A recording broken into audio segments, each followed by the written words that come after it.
देखा होगा।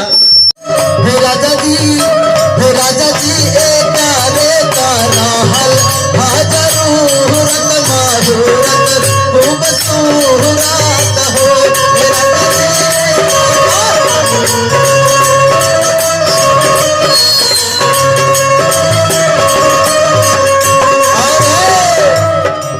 एगो साधु बाबा आइले।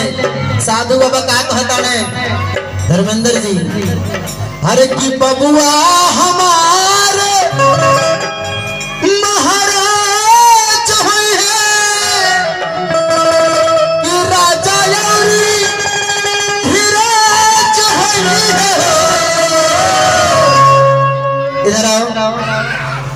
हरे की बबुआ हमारे महाराज है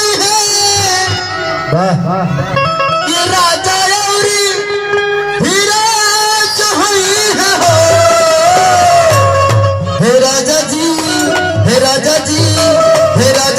मुनि बाबा ऐसन उत ज्ञानी होई है उसे ऊपर ज्ञानी होई है हो।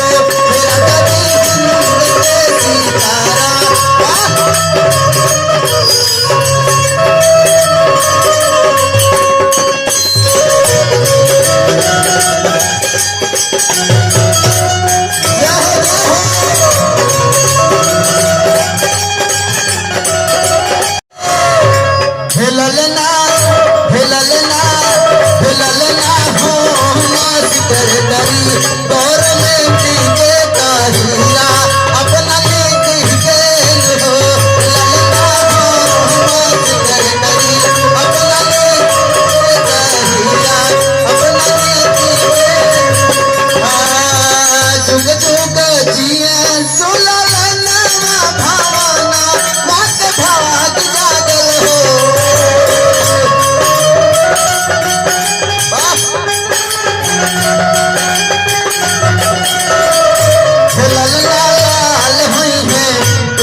और कहती हैं, अरे आवा बारे आवा चंदा मामा नदिया बिना रे आवा नदिया बिना रे आव हो चंदा आवा नायगना हमारा कन्हैया मोरा के लास हो चंदा